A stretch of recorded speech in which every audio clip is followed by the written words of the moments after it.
Dalam video ini kita masih di materi 1 ya, pengantar aerodinamika, yaitu 2.4 posisi aerodinamika dalam mekanika fluida. Anda lihat gambar panah ya, dengan aliran fluida menunjukkan bahwa aerodinamika itu bukan ilmu yang berdiri sendiri, tetapi bagian dari mekanika fluida. Nah, aerodinamika fokus pada interaksi antara udara dan benda padat. Jadi semua fenomena seperti gaya angkat, gaya hambatan, dan distribusi tekanan itu sebenarnya berasal dari hukum dasar fluida. Jadi konsep penting di sini adalah aerodinamika adalah aplikasi dari mekanika fluida pada udara. Nah, selanjutnya kita lihat bagaimana struktur ilmu ini secara sistematis. Nah, dasar teori aerodinamika. Mekanika fluida dibagi menjadi statika fluida dan dinamika fluida. Kemudian dinamika fluida terbagi lagi menjadi aliran eksternal dan aliran internal. Dan aerodinamika berada pada aliran eksternal, artinya aerodinamika fokus pada fluida yang mengalir di sekitar benda. Ya. Mari kita lihat perbedaan aliran internal dan aliran eksternal. Anda sudah mendapatkan ini di slide sebelumnya, tapi ingin saya ingatkan kembali. Aliran internal itu dibatasi dinding, viskositasnya dominan di seluruh fluida. Sementara aliran eksternal itu fluidanya bebas, viskositas hanya dominan di boundary layer. Jadi makna pentingnya pada aerodinamika, efek gesekan hanya dominan di lapisan tipis. Nah, selanjutnya kita singkat aja ya, karena kan ini sudah pernah dijelaskan. Selanjutnya kita pahami konsep gerak relatif. Nah, ini juga sudah dijelaskan ya, mengulang kembali aja. Ada dua kondisi yang setara, yaitu benda diam, fluida bergerak, dan benda bergerak, fluida diam. Secara matematis itu hasilnya sama. Ya, contohnya mobil berjalan sama dengan angin yang bergerak ke arah mobil. Nah, ini akan mempermudah analisis nantinya. Nah, selanjutnya kita lihat bagaimana sistem aerodinamika itu bekerja. Sistem arsitektur. Nah, terdiri dari 3 bagian ya. Inputnya apa? Properti fluida, apanya? Kecepatannya, tekanannya, densitasnya, viskositasnya. Kemudian diproses. Bentuk benda, airfoil atau blunt body, kan? Kemudian outputnya gaya lift dan drag, momen, distribusi tekanan. Ya, pokoknya 3 ini aja ya, sistem arsitektur fluid mekanika aerodinamika. Ada input, ada proses, dan ada output. Inputnya adalah properti dari fluida, kecepatan, tekanan, densitas, viskositas, dan kemudian prosesnya bendanya apa? Airfoil atau blunt body, benda tumpul gitu ya. Outputnya apa? Gaya aerodinamis. Gaya aerodinamis itu apa? Lift, drag, ya kan? Kemudian momennya, kemudian distribusi tekanannya. Jadi sistem arsitekturnya seperti itu. Nah, kemudian kita masuk ke fenomena dasar di permukaan. Nah, ini sudah ya, lapis batas sudah dibahas. Kita lihat sebentar aja. Ada suatu kondisi dinamanya no slip condition, yaitu kecepatan fluida di dinding itu adalah 0. Akibatnya terbentuk boundary layer. Nah, di dalam lapisan boundary layer ini, itu kecepatan meningkat dari 0 ke maksimum. Kemudian terjadi gesekan atau skin friction. Ya, fenomena ini menjadi dasar yang dinamakan gaya aerodinamis. Ya, kita sudah membahas ini, jadi kita akan sekilas saja. Nah, selanjutnya prinsip Bernoulli juga sudah kita bahas. Saya punya video bagaimana rumus Bernoulli itu dibentuk. Anda bisa lihat di video yang lainnya. Nah, rumusnya apa sih rumus Bernoulli itu? P ditambah setengah rho V kuadrat itu sama dengan konstan. Maknanya apa sih rumus ini? Kecepatan tinggi, maka tekanannya rendah. Kecepatan rendah, maka tekanannya tinggi. Nah, inilah yang terjadi pada sayap pesawat atau airfoil. Di atas airfoil itu kecepatannya lebih tinggi sehingga tekanannya lebih rendah. Di bawah airfoil kecepatannya lebih lambat dari yang di atas. Ya kan? Kecepatannya di bawah itu lebih lambat sehingga tekanannya tinggi. Maka tekanan di bawah lebih tinggi sehingga mengangkat airfoil itu. Nah, perbedaan tekanan inilah yang menghasilkan yang namanya lift, gaya angkat.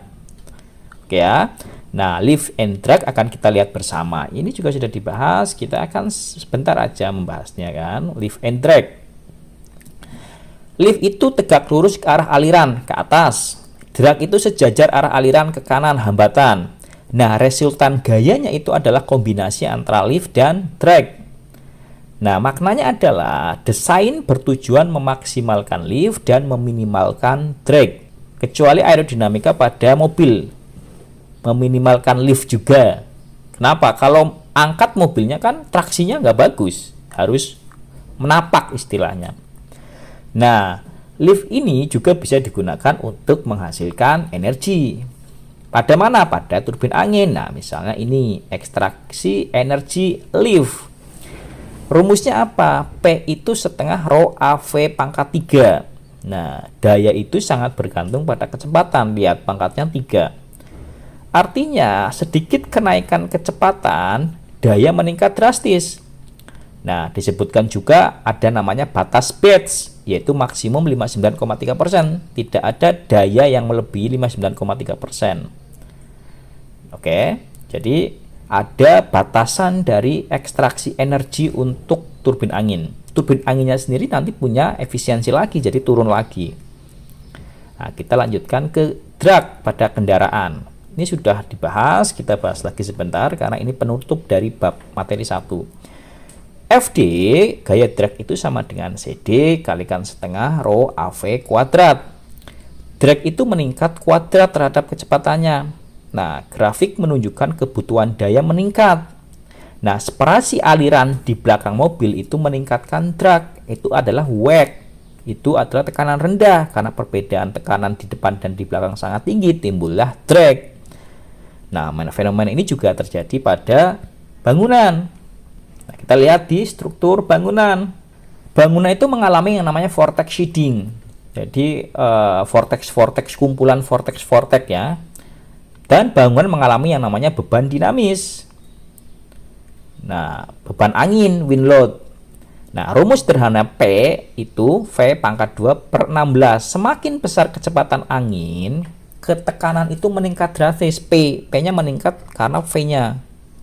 V double berarti kalikan 4. Sehingga, saya ulangi, semakin besar kecepatan angin, tekanan meningkat drastis di bangunan. Sehingga desain geometri bangunan itu sangat penting untuk mengurangi efek ini, efek tekanan, efek vortex shedding, efek beban dinamis. Nah, sekarang optimasi geometri. Anda lihat ada 3 bentuk benda ya, bentuk kotak, bentuk bundar, dan bentuk streamline seperti airfoil ya. Pertama, high drag itu bentuknya kotak. CD-nya itu lebih dari 1, coefficient of drag-nya. Medium drag bentuknya streamline, bentuk halus. Nah, bentuk streamline itu CD-nya kurang dari 0,1. Mobil-mobil sekarang bentuknya streamlined ini. Tujuannya apa? Untuk menunda separasi, tidak ada separasi, menunda untuk mengurangi pressure drag. Kalau ada separasi, ada WACC, nanti ada pressure drag. Nah, sekarang kita masuk ke analisis desain yang membutuhkan alat khusus ya untuk mendesain. Nah, kita lanjutkan alat analisis ya tadi ya. Ada 2 metode untuk menganalisis sebuah aerodinamika situation ya. Ada wind tunnel, eksperimen fisik ya, wind tunnel. Kita pernah punya gitu.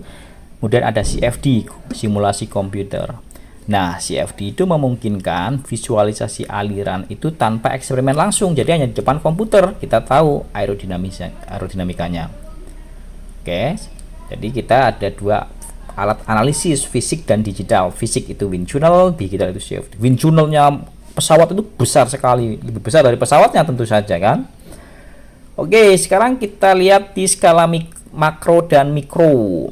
Nah, digunakan ya di mana aplikasi aerodinamika ya, digunakan di biomedis, aliran darah, olahraga, bola golf itu alirannya gimana, WACC-nya gimana, separation alirannya gimana. Dan di industri piping ya, aliran internal. Jadi prinsipnya sama tapi skalanya berbeda. Oke, jadi kesimpulan dari presentasi ini adalah aliran eksternal, kemudian ada distribusi tekanan, ada aliran eksternal, kemudian kita bisa melihat distribusi tekanan. Dari distribusi tekanan kita melihat gaya aerodinamisnya, lift and drag. Kita lihat desainnya dan efisiensinya berapa. Jadi aerodinamika itu mengubah fenomena alam itu menjadi parameter desain. Nah, ini menjadi dasar engineering modern. Nah, slide berikutnya kita akan lebih detail lagi ya di materi selanjutnya. Terima kasih.